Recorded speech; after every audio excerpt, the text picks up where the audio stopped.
O espião mais importante da Segunda Guerra Mundial nunca recebeu uma medalha, nunca foi treinado, nunca jurou lealdade a nenhum país.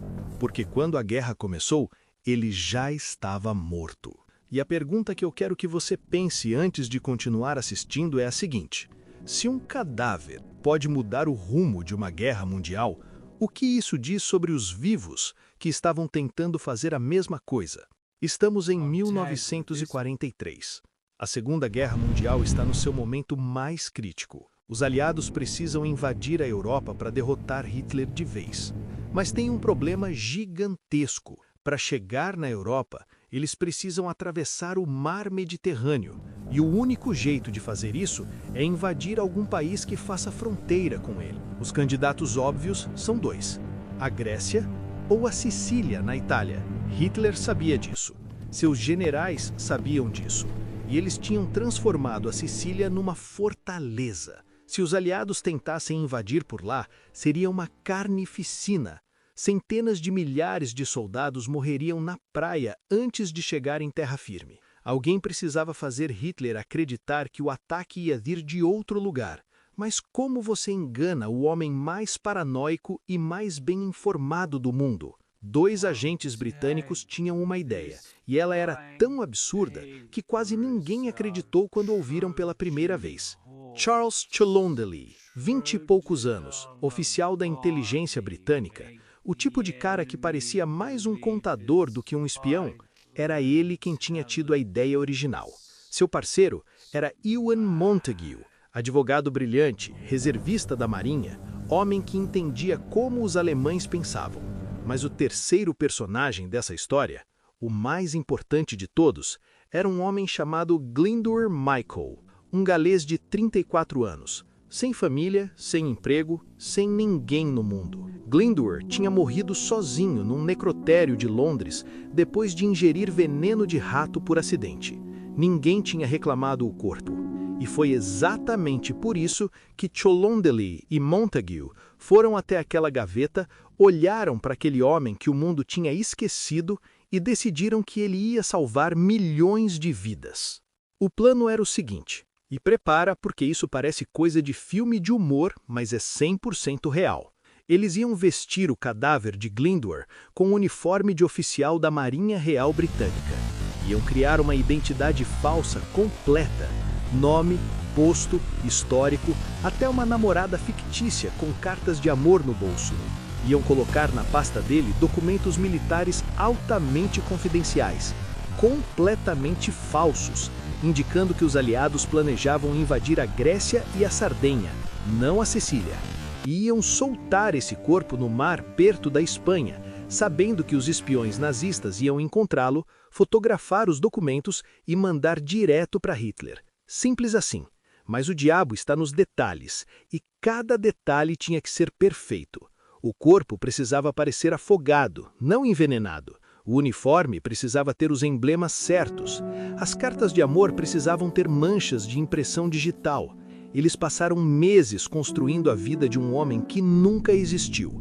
Deram a ele um nome: Major William Martin. Abril de 1943.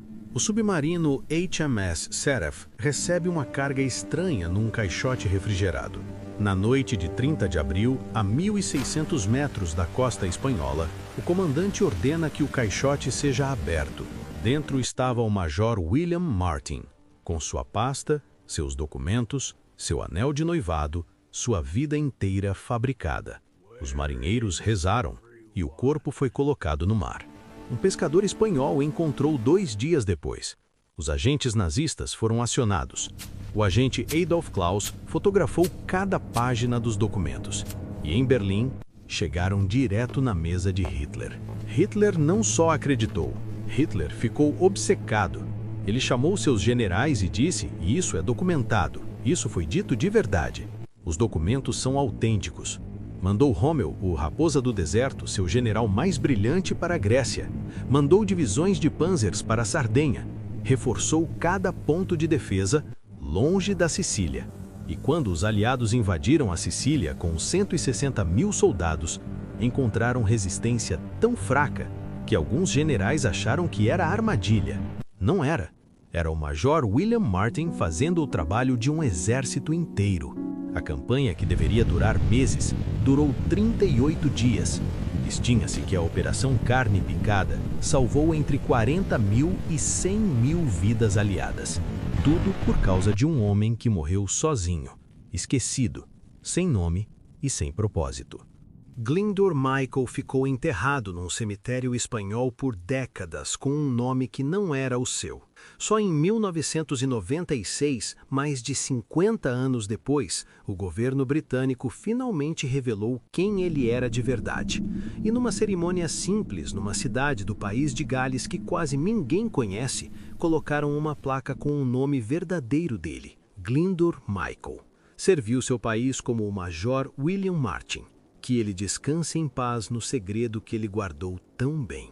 Eu fico pensando no Glyndŵr Michael, um homem que a vida tratou mal até o último momento e que depois da morte foi mais importante do que a maioria das pessoas vivas na época. Não por escolha, não por heroísmo, simplesmente porque duas pessoas olharam para ele e enxergaram o que ninguém mais tinha enxergado: valor, onde o mundo via zero. A Operação Carne Picada me lembra que às vezes as maiores viradas da história não vêm do mais forte, nem do mais rico, nem do mais treinado. Vêm de quem consegue pensar diferente quando todo mundo está preso no óbvio. Você acha que o Glyndŵr merecia ter sido reconhecido em vida? Ou o anonimato era o preço necessário para que o plano funcionasse? Comenta com merecia se você acha que ele deveria ter sido honrado publicamente. Ou era necessário se você acha que o segredo era parte do sacrifício. Vou ler todos os comentários. E se você chegou até aqui, obrigado de verdade. Esse canal existe para contar as histórias que ficaram escondidas nos livros de história que ninguém leu. Se inscreve, ativa o sininho e semana que vem tem mais uma história que vai te fazer falar: isso é real mesmo? Se cuida!